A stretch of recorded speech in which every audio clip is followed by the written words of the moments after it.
os convido a abrirem suas Bíblias no Evangelho de Lucas, capítulo 13. Evangelho de Lucas, capítulo 13. Faremos a leitura do versículo 22 ao versículo 30.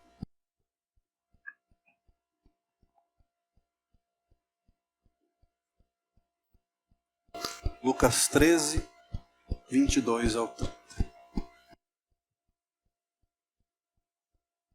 A palavra do Senhor diz assim: Depois Jesus foi pelas cidades e povoados e ensinava, prosseguindo em direção a Jerusalém. Alguém lhe perguntou: Senhor, serão poucos os salvos? Ele lhes disse: Esforcem-se para entrar pela porta estreita, porque eu lhes digo que muitos tentarão entrar e não conseguirão. Quando o dono da casa se levantar e fechar a porta, vocês ficarão do lado de fora, batendo e pedindo: Senhor, abre-nos a porta. Ele, porém, responderá: Não os conheço, nem sei de onde vocês são. Então vocês dirão: Comemos e bebemos contigo, e ensinaste em nossas ruas. Mas ele responderá: Não os conheço, nem sei de onde vocês são. Afastem-se de mim, todos vocês que praticam o mal. Ali haverá choro e ranger de dentes. Quando vocês virem Abraão, Isaque e Jacó e todos os profetas no reino de Deus, mas vocês excluídos. Pessoas virão do Oriente e do Ocidente, do Norte e do Sul, e ocuparão seus lugares à mesa no reino de Deus. De fato, há muitos que serão primeiros, e primeiros que serão últimos. Vamos orar. Pai, nessa noite em que temos o privilégio de nos reunirmos como igreja na Tua casa, eu tenho a incumbência de trazer a mensagem. E eu peço a Tua ajuda, porque como eu conseguirei, Deus, falar aos meus irmãos com a urgência necessária que o texto me pede? Eu sei que se a minha oratória for perfeita, não será suficiente para convencê-los. Por isso eu peço, Espírito Santo, fale aos nossos corações. Nos abençoe, nos dá entendimento, Senhor. Pois a palavra dessa noite, diferente de outras mensagens, de outros textos, que traz conforto, que nos coloca louvores nos lábios, a mensagem dessa noite, ela é exortativa, ela é um alerta para as nossas almas. Por isso, cativa a nossa mente e nos direciona para essa palavra. Eu oro no nome santo de Jesus. Amém.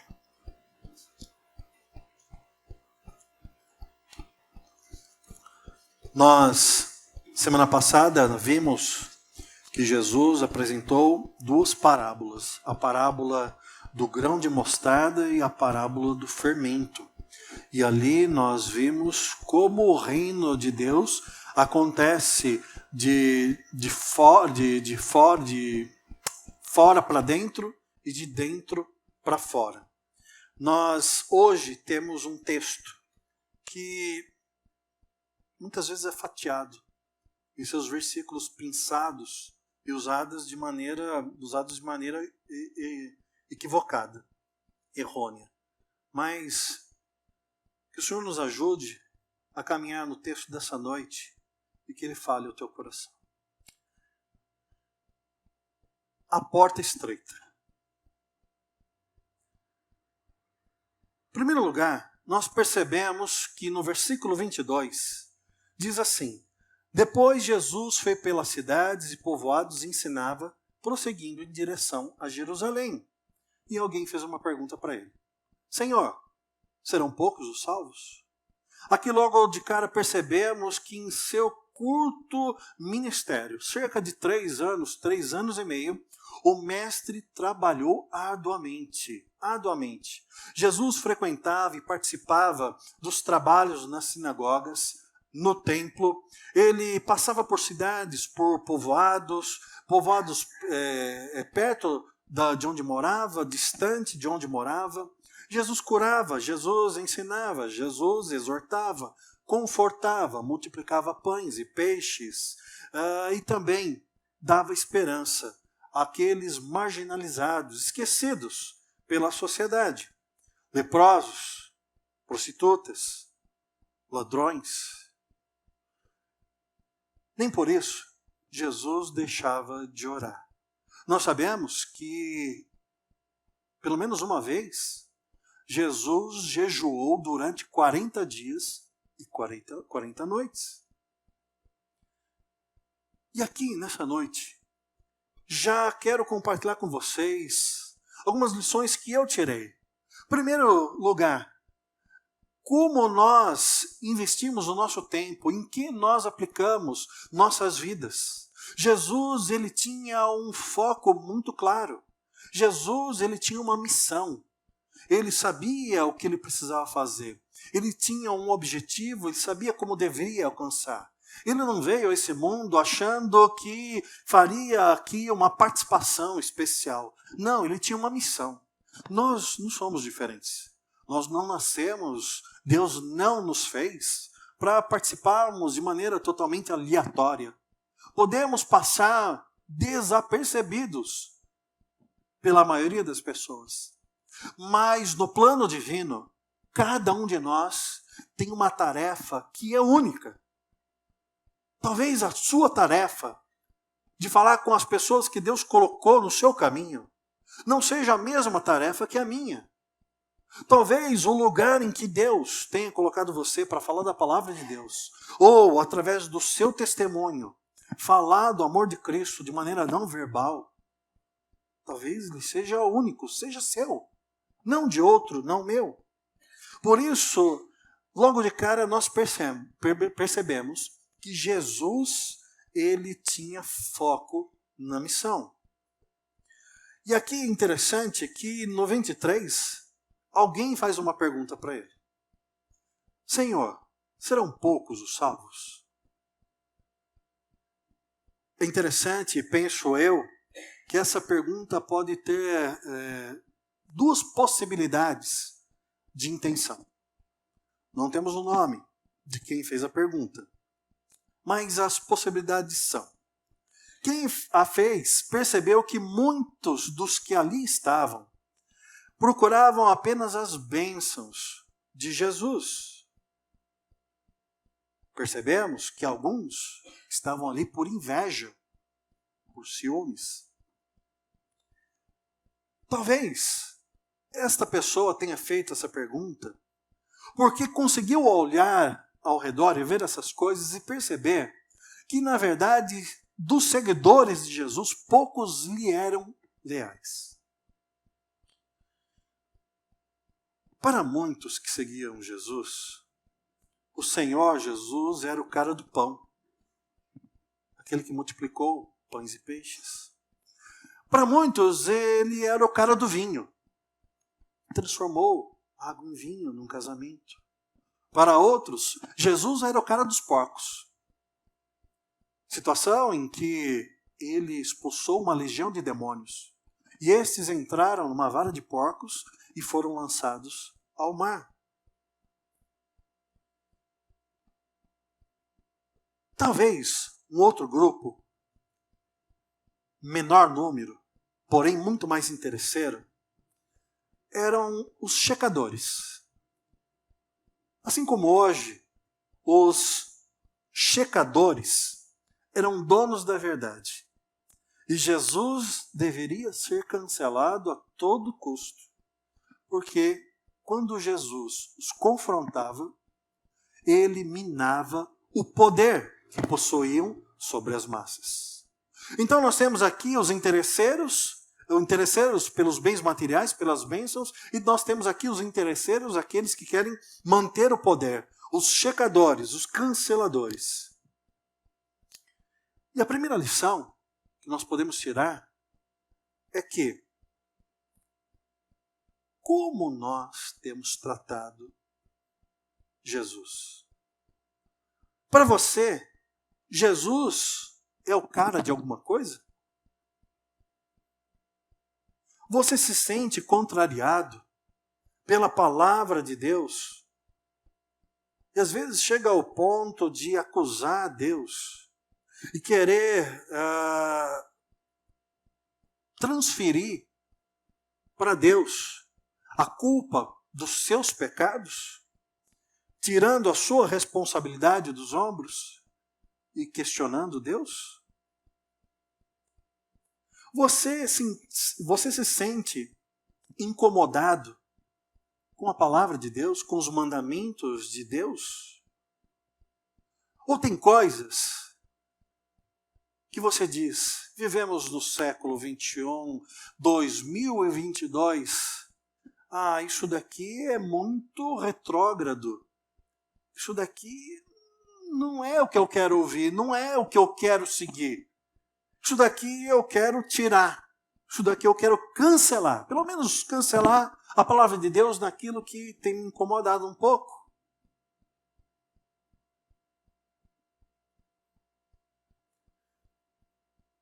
Esse é o primeiro entendimento. O porquê aquela pessoa fez a pergunta. Mas eu concordo, talvez, muito mais com essa segunda possibilidade.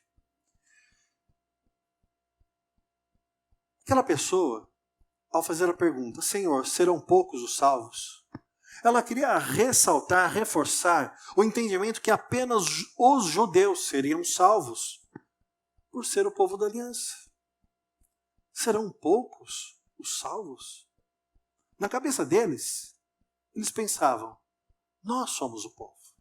Só nós temos o direito. É interessante que sim, o povo de Israel foi o povo escolhido por Deus. Mas não foi o povo escolhido por Deus para ser ele o detentor de todo o reino de Deus. Mas o povo escolhido de Deus para propagar a palavra messiânica, para falar do evangelho, para falar da palavra de Deus. E em certo momento eles se fecharam em si mesmos e concluíram que somente eles seriam salvos. Então, essa segunda possibilidade, creio eu, que seja a mais provável. Mas você sabe qual é a resposta dessa pergunta? Aqui Jesus não deu. Novamente, ele não dá a resposta. Mas convido-os a abrirem Mateus capítulo 7. Evangelho de Mateus, capítulo 7. E nós teremos nossa resposta para esta pergunta.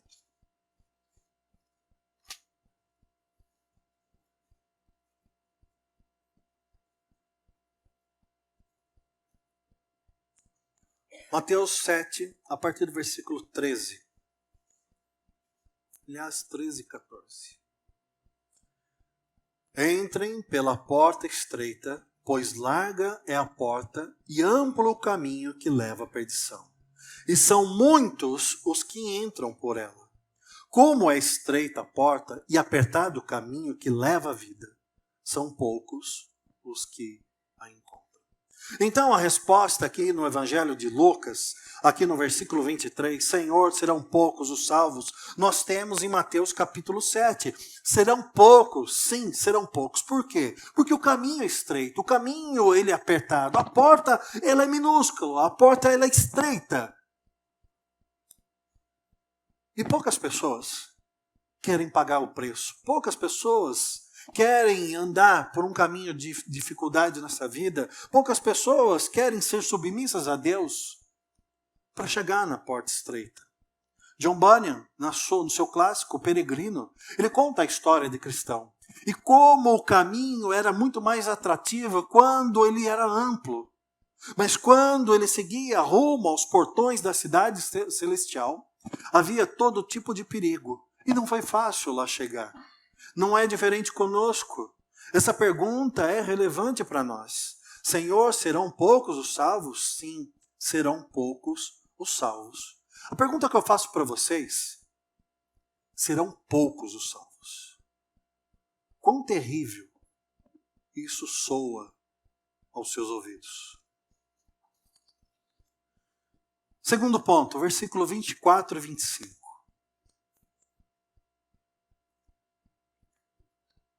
Como eu disse para vocês, Jesus não quis satisfazer a curiosidade daquela pessoa. Ele preferiu alertar a todos os presentes sobre como estavam suas próprias almas diante de Deus. Hoje, é muito comum pessoas fazerem discursos dizendo que Jesus andou com ladrões, com prostitutas, com pessoas de vida duvidosa. Mas eles falam isso como se fosse assim algo sensacional.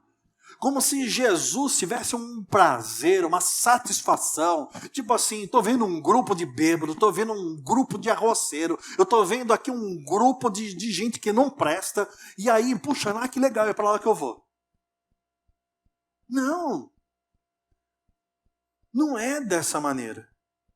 Se pararmos para pensar que o pecado é uma afronta à santidade do nosso Deus, qual é a diferença dos pecados dos fariseus, que aliás ele exortava duramente, os chamando até de raça de víboras? Será que os pecados dos fariseus eram menos ofensivos do que os pecados do adúltero, da adúltera? Não, claro que não. Mas é interessante que em ambos os casos Jesus tinha uma palavra objetiva: arrependam-se, arrependam-se. Então sim, ele teve contato com aquela mulher adúltera enquanto escrevia no chão. E as pessoas querendo apedrejá-la vieram e trouxeram-na até Jesus. Ele teve contato com ela. E ele defendeu ela, dizendo que quem não tiver pecado, que atire a primeira pedra. Sabemos que ninguém atirou nenhuma pedra, porque todos eram pecadores. Mas quando então ele tem aquela conversa com a mulher, e ali a mulher diz: olha, não tem mais ninguém aqui para me acusar. Jesus diz para ela: olha, vai, eu também não vou te condenar. Mas ele diz o que para ela? Vá e não peque mais. Vá e não traia de novo seu marido. Vá e não seja novamente infiel. Vá, você tem uma nova chance, você tem uma oportunidade. Então, aqui no versículo 24, começa dizendo: esforcem-se para entrar pela porta estreita, porque eu lhes digo que muitos tentarão entrar e não conseguirão. Esforcem-se. Esforcem-se. Não importa o que pensam de você, da sua vida espiritual. Lembre-se daquele conselho de mãe: você não é todo mundo.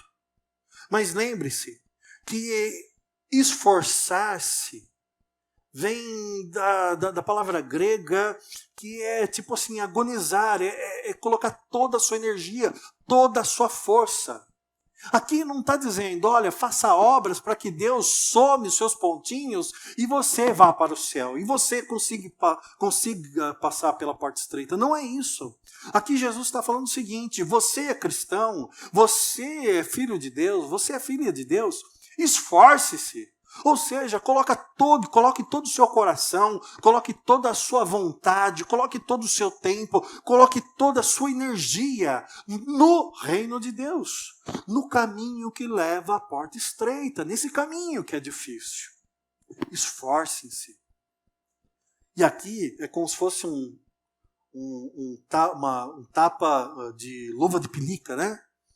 A pessoa pergunta: serão poucos os salvos? E Jesus diz: olha, faz o seguinte, primeiro cuida da sua vida. Não fica preocupado com quem será salvo ou não. Esforce-se. Esforce-se. Sabe por quê?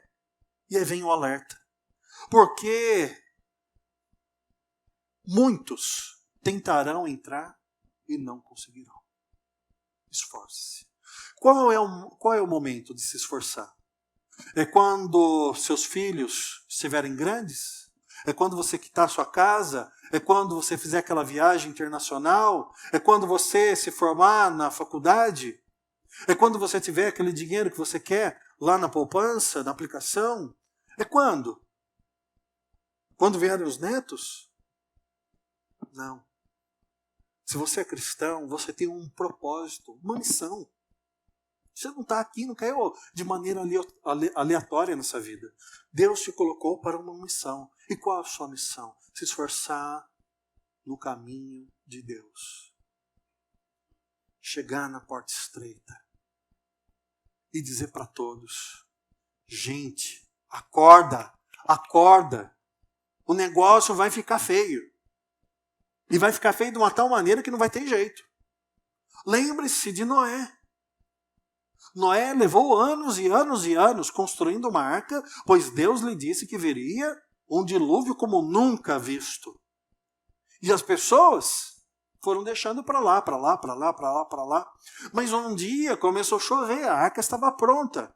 E quando a arca ficou pronta, e quando os animais já estavam lá dentro, e começou a primeira gota a cair, Deus fechou a arca.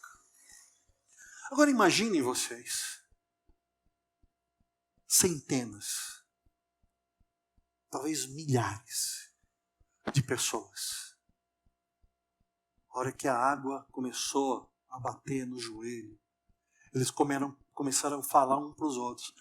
Gente, você lembra que tinha um barco de um doido que estava fazendo uma coisa sem propósito, porque aqui nunca choveu?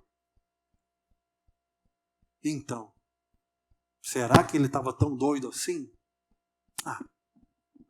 Vai passar. A hora que a água bateu na cintura, será que eles pensaram o seguinte: puxa, onde fica mesmo aquele barco?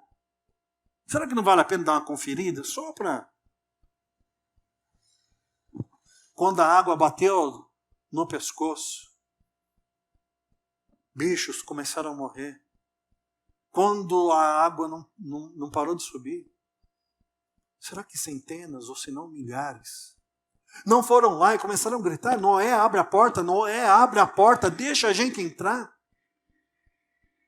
Noé, salva pelo menos aqui o meu bebê, minha criança, o meu filho, minha avó. Noé, salva aqui a minha esposa, ela está grávida. Abre essa porta, Noé. Mas é interessante que não foi Noé que fechou a porta. Foi Deus. E aquelas pessoas morreram afogadas. Afogadas. A mensagem dessa noite tem esse senso de urgência. Esse senso de urgência. A porta é estreita. A porta é estreita.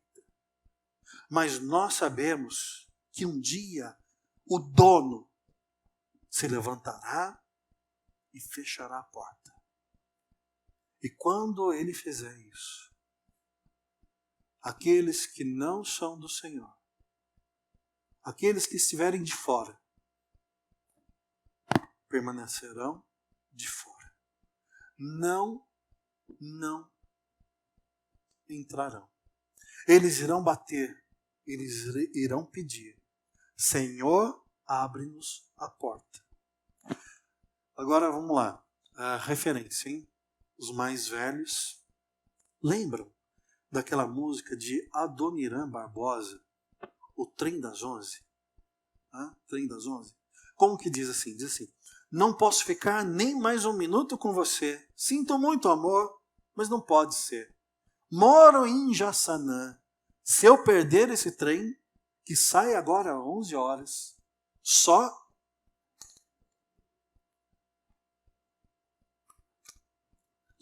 amanhã de manhã. Vocês são privilegiados.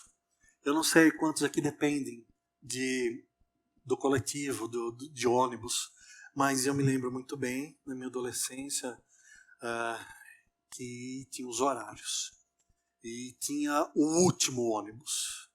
o último horário, a última linha. Tinha o último. E aqui, esse Jassanã, ele morava longe, né? Então, o último trem aqui, a última linha era às 11 horas. Depois, só de manhã, só amanhã de manhã. Diferente da música, em que haveria uma oportunidade amanhã de manhã, essa porta não abre ao amanhecer. Se você não entrar agora, se bater o horário, que eu não sei que horas será, não sei se será 11 horas, mas na hora de Deus, a hora que Ele fechar essa oportunidade, não adianta pensar em uma madrugada mal dormida. Você deve entender que haverá uma eternidade de tormento. No sentido figurado, a porta apresentada no Evangelho de Lucas é uma metáfora comum para a oportunidade, sendo que a porta significa que Deus concede a oportunidade dos convidados entrarem no banquete celestial, mas só enquanto a porta está aberta. Depois de fechada, representa a irrevogável perda dessa oportunidade. Enem. Quem de vocês é assim, terrível, que gosta de assistir jornal só para ver os atrasados do Enem? Conhecem os atrasados do Enem? No edital diz assim, o portão fecha às 13 horas. Aí a pessoa, ela chega às 13h05 e o portão está fechado. Aí ela quer pular, ela quer chacoalhar, ela quer conversar com alguém, ela quer falar, mas o táxi atrasou, mas eu perdi o ônibus, mas o sapato saiu do meu pé. Não entra. E se ela chegar às 13h04? Ela está lá na esquina, lá na esquina, ela vê o portão e a pessoa pegando a corrente, o cadeado, já fechou uma das folhas do portão ali, já está na metade do processo, e ela grita, pera um pouquinho, eu estou chegando. Só que ela está chegando e o portão está fechando, e deu lá o horário, fechou. E aí o cadeado faz clac. E ela chega do portão e diz, me deixa entrar. Entra? Não entra. Não entra. Agora para e pensa. Um ano, às vezes de cursinho, trabalha o dia inteiro, estuda à noite, às vezes o pai e a mãe pagam um cursinho que é pesado, às vezes ela fica varando noites e noites, não vai para a festinha de aniversário da amiga, não vai no futebol com os colegas. Por quê? Porque tem que ficar estudando. E ali, prepara o chocolate, a caneta, que cor que é? Preta? É azul? Não lembro mais.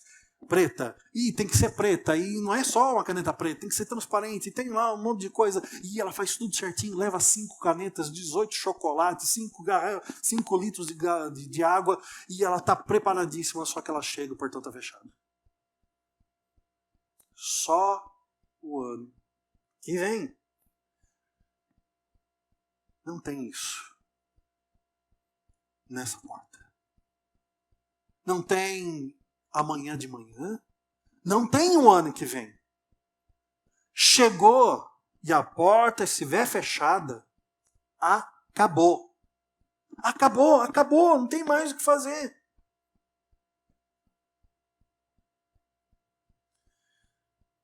Apocalipse 3, versículo 7.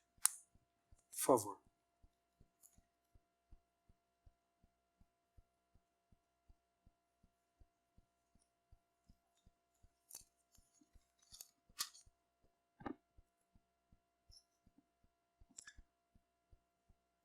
Lembra daqueles versículos que as pessoas gostam de pensar?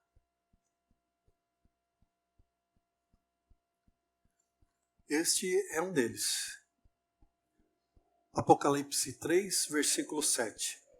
Ao anjo da igreja em Filadélfia, escreva: estas são as palavras daquele que é santo e verdadeiro, que tem a chave de Davi. O que ele abre, ninguém pode fechar. E o que ele fecha, ninguém pode abrir. Quantas vezes vocês já ouviram, ou até mesmo falaram: o que Deus fecha, ninguém abre. O que Deus abre, ninguém fecha? E vocês foram bíblicos. E quem disse isso para vocês foi bíblico. Mas será que usaram esse versículo, usaram esse ensinamento para explicar que a porta estreita, uma vez fechada, Deus não abrirá e ninguém poderá forçar Deus a fazê-lo? Ninguém terá mérito, argumento para tal? E aí nós entramos nas consequências, versículo 26 a 30. E aí vem algo que é terrível, né? Eu não sei vocês, mas eu sim, se eu passar de carro algum dia, ou fazendo uma caminhada, e se você passar do meu lado e eu não te cumprimentar, não fica chateado comigo, é porque eu não te vi, tá bom? Eu não te vi. Mas eu dei tchau, aí, olha, eu sou péssimo. Muitas vezes eu fico olhando pro nada, ou no mundo da minha imaginação. E a maioria das vezes eu não enxergo mesmo. Mas o fato é que é interessantíssimo. A quantidade de pessoas que se aproximam de mim, estendem a mão, ou dizem: oi, Reginaldo, tudo bem? Ou oi, pastor, como estão as coisas? E aí eu olho para a pessoa e eu fico assim, né? Todo vapor. Eu penso: eu não conheço essa pessoa. Não, colégio não é porque é quinto ano, né? Da faculdade não é.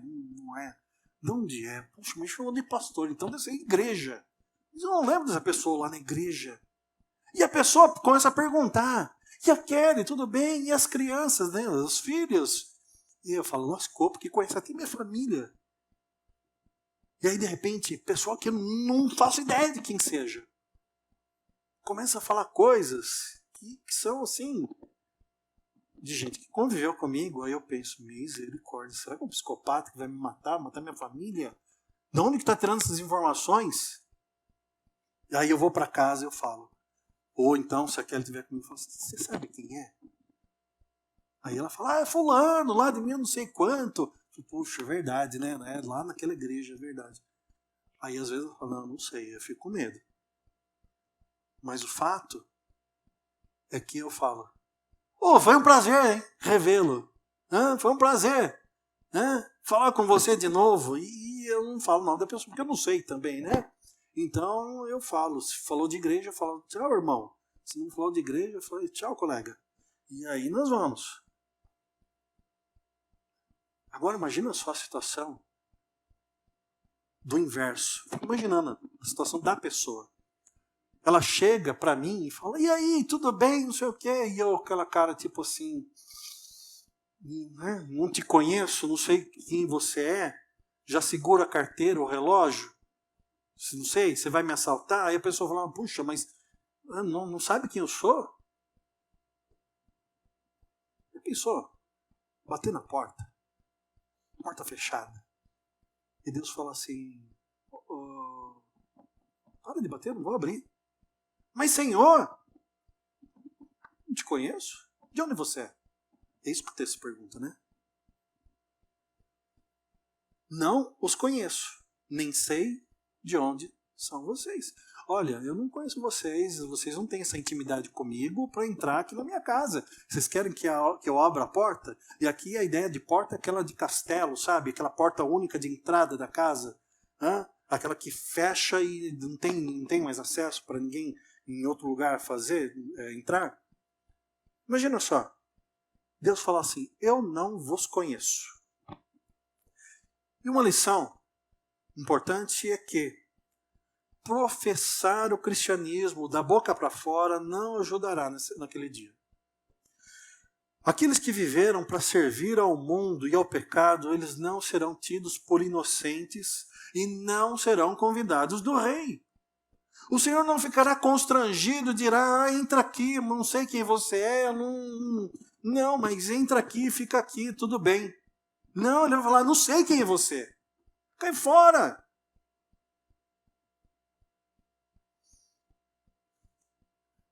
Tietes. Sabe o que é uma tiete? Aquelas pessoas que ficam gritando o nome do artista, do jogador de futebol. As tietes não entrarão no reino de Deus. Elas não serão convidadas para o banquete do Rei dos Reis. Conhecer um artista através de fotos, vídeos, ouvir suas músicas, não torna ninguém íntimo daquele artista. Não! Não importa se um fã-clube foi criado, se a tiete acampa vários dias na calçada para conseguir um ingresso para assistir ao show. Não adianta fazer uma tatuagem com a imagem do artista ou ficar 24 horas dizendo, fulano, eu te amo. Não adianta. Essa tiete nunca se sentará à mesa do jantar com o artista e a família do artista. Não adianta. As tietes de Jesus também fazem tatuagens de leões, de cruz, colam adesivos em seus carros e dizem, o carro é meu, mas é Jesus quem guia. Olha que coisa linda. Ou então coloca assim um adesivo, Deus é fiel. Ou o Senhor é meu pastor. Etc. Nada contra os adesivos, tá? Mas as tietes de Jesus, elas constroem sedes para os fãs se reunirem. E eles também gostam de entoar canções desse tipo, com refrão desse tipo xarope, sabe? Repetitivo, sem profundidade teológica. E elas cantam sem parar, Jesus, Jesus, Jesus. Eu te amo, eu te amo, eu te amo, eu te amo. Jesus é lindo, Jesus é lindo, Jesus é lindo. E eu sei sabe?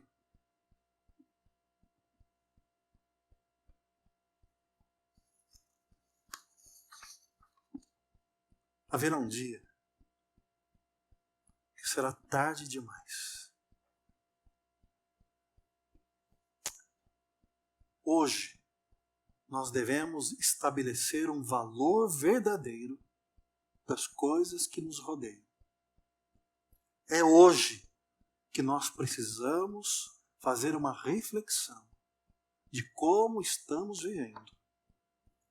A ideia da tiete de Jesus é ridículo, né? Será que de vez em quando a gente não pega um pompom e chacoalha e dá uma de tiete aí, não?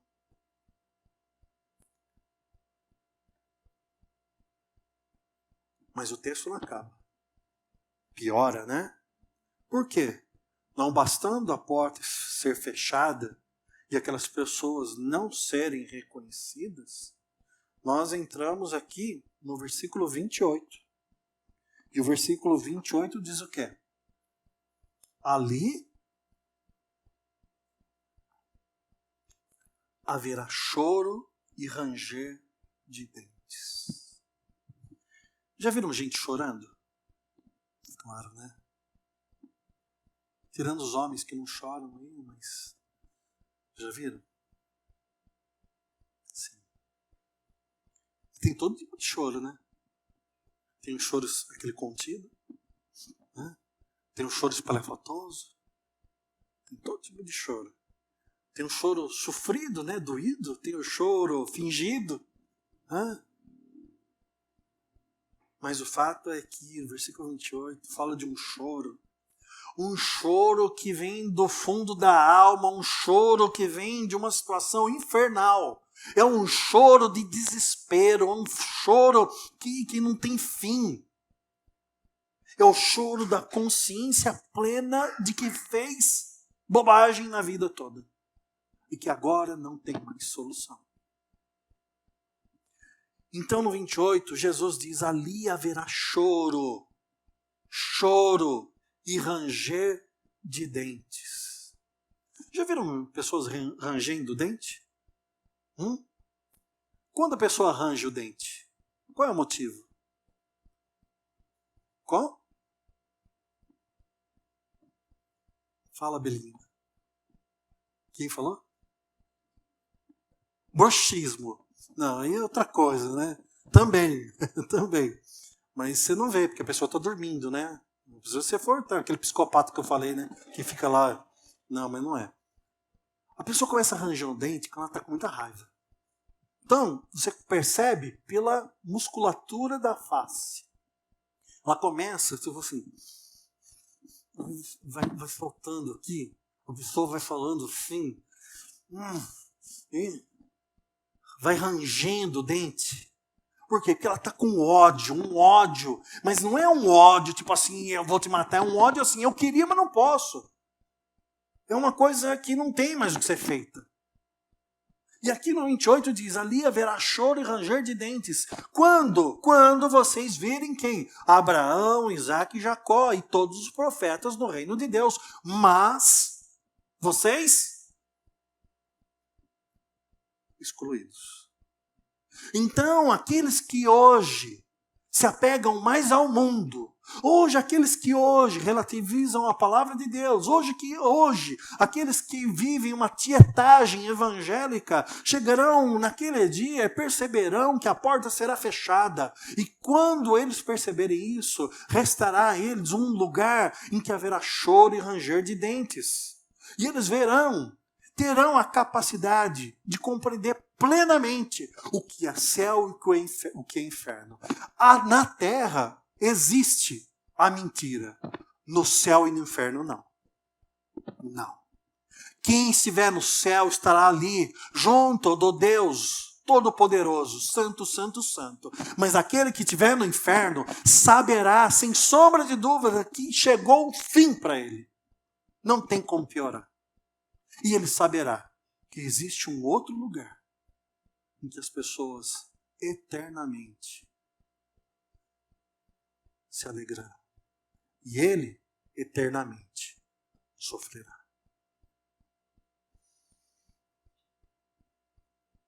E por último, olha aqui o trocadilho, hein? Por último, os últimos serão os primeiros. Jesus, ele fala sobre aqueles que virão de onde? Do Oriente, do Ocidente, do Norte, Sul. São aqueles que tomarão lugares à mesa do reino. Essas pessoas são os gentios, que vêm de todas as raças, tribos, nações, línguas. O povo judeu foi o primeiro. Deus chamou. Abraão, vem. Vou fazer uma aliança com você. Jacó, vem. Isaac, vem. Mas aquele que fez a pergunta, serão poucos os salvos? Ele se achava o primeiro dos primeiros, se não o único. Mas Jesus deixa bem claro para aquela pessoa: os últimos serão os primeiros.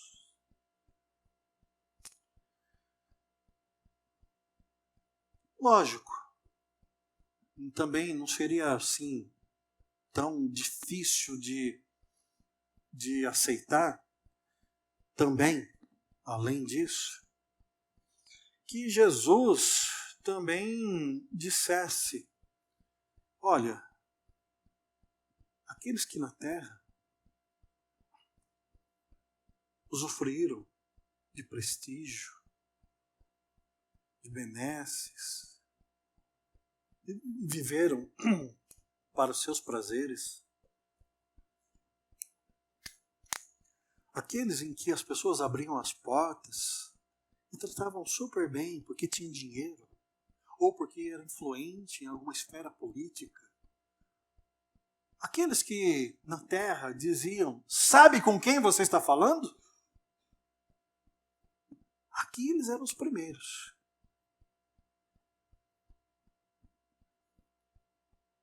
Mas no reino dos céus,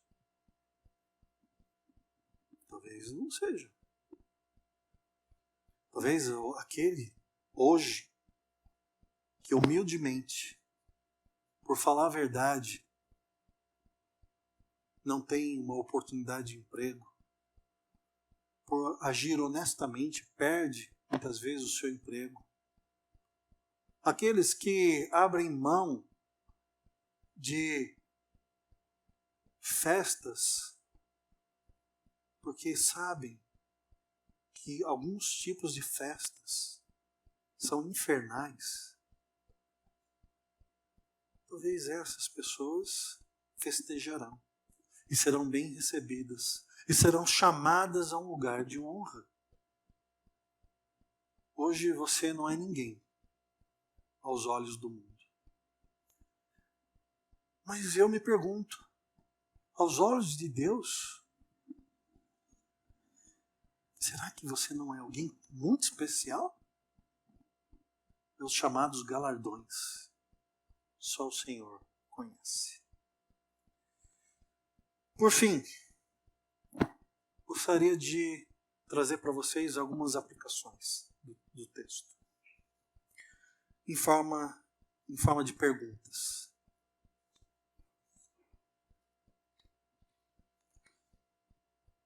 Primeira pergunta: estamos nós entre os poucos ou entre os muitos? Estamos lutando de forma aguerrida contra o diabo, nossa carne, o mundo? Ou nós somos turistas neste mundo, vivendo, buscando viver apenas a nossa satisfação e curtindo a vida? E alguns curtindo a vida adoidado.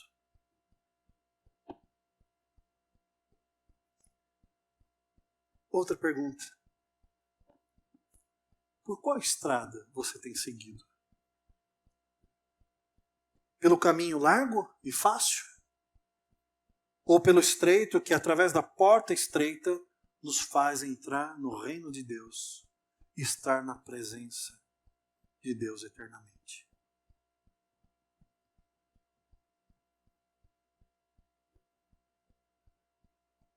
Por último, você está pronto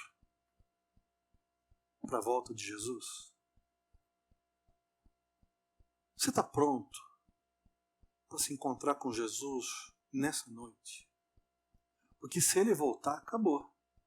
Acabou, final dos tempos, acabou. Fechou a porta, quem entrou, quem está dentro, quem está fora, está fora. E se você morrer hoje, seus olhos são uma porta que não se abrirão novamente até o juízo. E se hoje você não está no caminho estreito, visualizando a porta estreita, se os seus olhos fecharem, você abrirá seus olhos e perceberá que estará chorando e rangendo os dentes, se não for um filho ou uma filha de Deus. Por último, será que essa mensagem tocou o seu coração? Será que a visão que o texto nos proporciona, ela é terrível? Se realmente você entendeu e se eu fui feliz em trazer corretamente a mensagem, então você deve estar com seu coração apertado. Por quê? Talvez pela vida sua que esteja torta? Acredito que não. Todos vocês são crentes. Mas talvez por aquele ou por aquela, pela mãe, pelo pai, pelo irmão, pela irmã, pelo amigo, pela melhor amiga, por pessoas que você ama e que vocês sabem que se a porta fechar hoje, acabou para eles.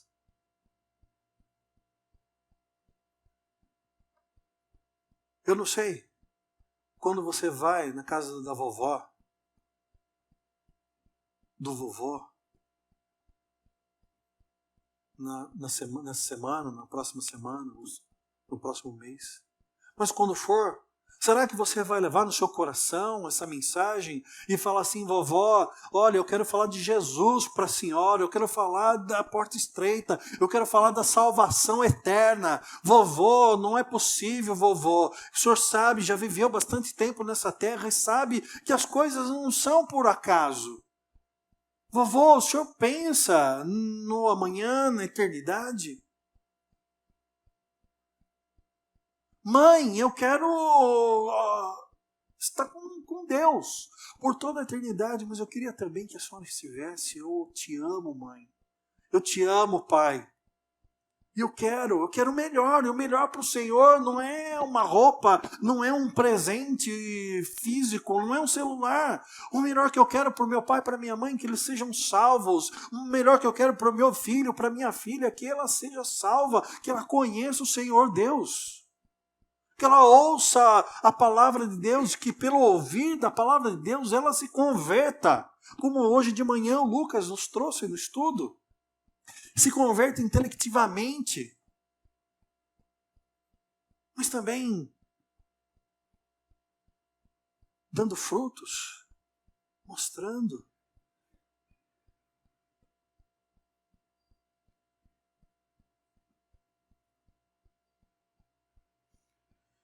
Louvado seja Deus, pois eu creio no meu Salvador.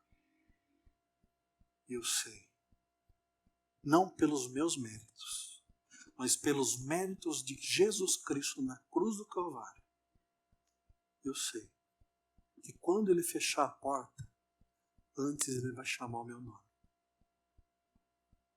Eu sei, pois eu creio no sangue do Cordeiro. Eu creio no meu Salvador. E porque eu creio, eu tenho esperança no amanhã. E porque eu creio, eu tento viver de maneira esforçada, todos os dias. Não para poder entrar, mas por saber que eu vou entrar. Que o Senhor Deus te abençoe. Que Ele chame o seu nome.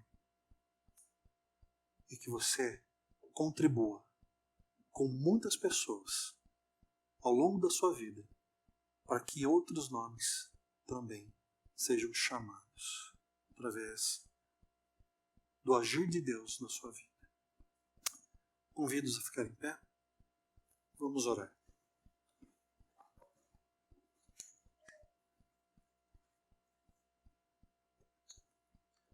Eu quero nessa oração incluir todos os nomes que estão passando na mente de vocês. Talvez um pai, uma mãe, talvez um irmão, uma irmã, alguém muito querido, que simplesmente não conhece o Senhor. Você não precisa me dizer o nome.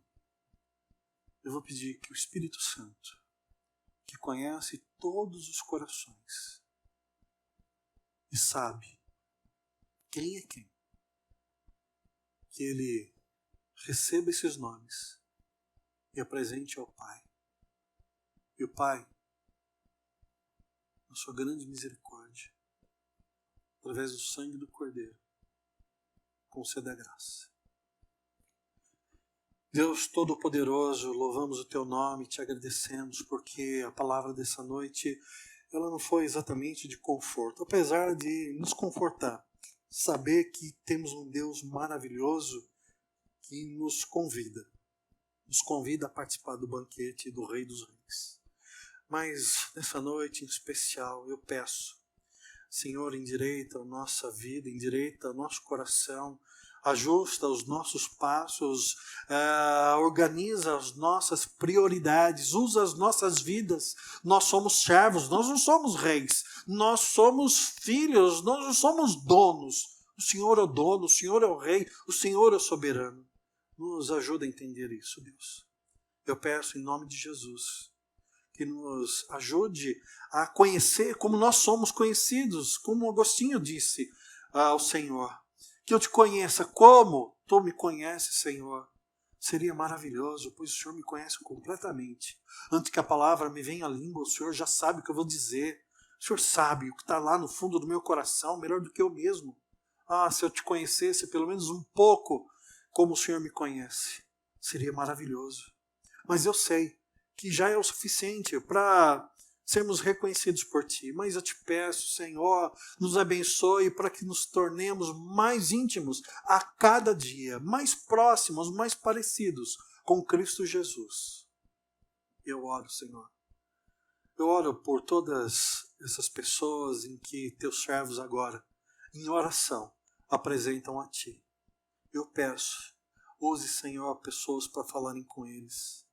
Senhor, que o Teu Santo Espírito quebre os corações duros. Senhor, traga de volta aqueles que estão afastados. Senhor, tem misericórdia. Derrama graça, Senhor. Traz salvação sobre essas vidas. O Senhor sabe exatamente o número dos salvos. Nós não sabemos. A única certeza que temos é que serão poucos comparados com os que se perderão. Ajuda-nos, Senhor. Ajuda-nos a ser sal e luz e pregadores e pregadoras da Tua palavra enquanto ainda vivemos. Em nome de Jesus eu peço. Amém. Que o amor do Pai, a redenção em Cristo Jesus e a comunhão do Espírito Santo esteja com cada um de vocês, hoje e sempre. Vão pelo caminho estreito, apertado, e entrem pela porta estreita. Amém.